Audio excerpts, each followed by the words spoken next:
Assalamualaikum warahmatullahi wabarakatuh. Perkenalkan, nama saya Nurul Aziza. Jadi pada kesempatan kali ini saya akan membahas tentang pembelajaran sosiologi. Saya akan menjelaskan nilai dan norma sosial. Yang pertama saya akan membahas tentang nilai sosial. Jadi nilai sosial merupakan suatu konsep yang dianut masyarakat tentang apa yang dianggap baik ataupun buruk. Nilai sosial terbentuk akibat kesepakatan dari setiap individu di masyarakat. Hal tersebut mengakibatkan nilai sosial dalam suatu kelompok masyarakat satu berbeda dengan kelompok masyarakat lainnya. Nah, jadi nilai sosial juga memiliki ciri-ciri, yaitu dihasilkan dari proses interaksi sosial, hasil dari pembelajaran, beraneka ragam, bersifat tidak statis, mengikat individu atau kelompok masyarakat. Lanjut, berikutnya ada fungsi nilai sosial. Yang pertama, menjadi pengarah masyarakat dalam berpikir dan bertingkah laku. Penentu terakhir dalam memenuhi peranan-peranan sosial. Alat solidaritas yang digunakan di kalangan anggota kelompok. Yang terakhir, alat pengawas perilaku manusia. Lanjut, ada jenis dan contoh nilai sosial. Yang pertama, nilai material. Nilai material merupakan usaha manusia untuk memenuhi kebutuhan fisiknya. Contohnya, orang yang berusaha untuk memenuhi kebutuhan fisiknya dengan makan. Orang tersebut akan mencoba untuk membeli makan dengan harga tertentu. Yang kedua, nilai vital.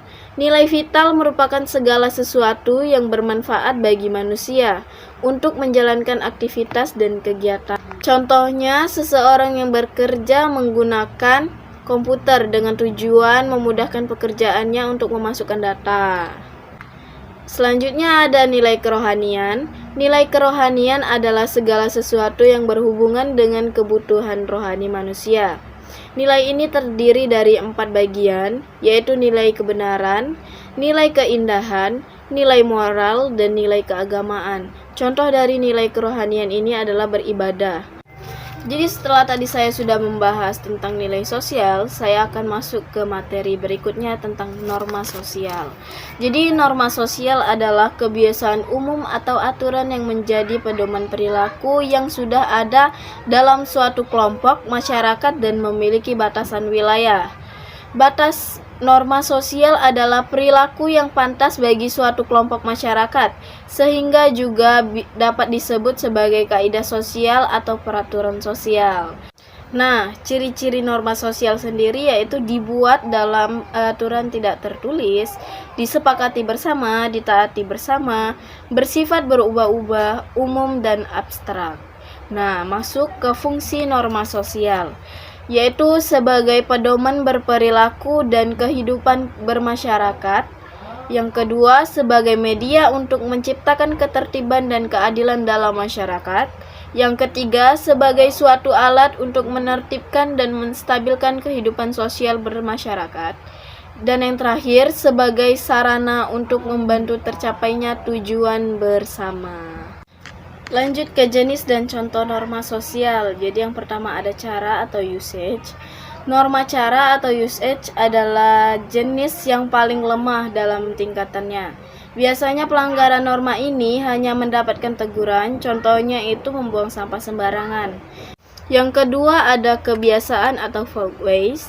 Kebiasaan atau fault ways adalah perbuatan yang dilakukan secara berulang-ulang dalam bentuk yang sama.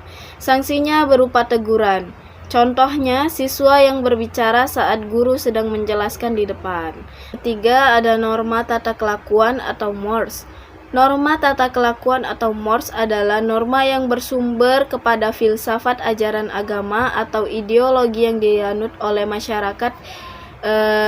Biasanya, orang yang melanggar norma ini akan mendapatkan sanksi. Contohnya, peserta didik yang melanggar tata tertib. Dan yang terakhir ada adat istiadat atau custom. Norma adat istiadat atau custom adalah kebiasaan yang terkait dengan tradisi turun-temurun dari suatu kelompok tertentu. Biasanya pelanggar norma ini akan diberi sanksi adat. Contohnya, tidak mempercayai dan menghargai tradisi daerah sendiri ataupun daerah orang lain.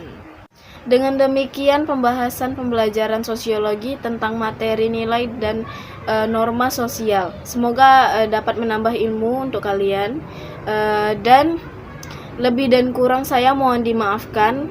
Saya akhiri dengan mengucapkan wassalamualaikum warahmatullahi wabarakatuh.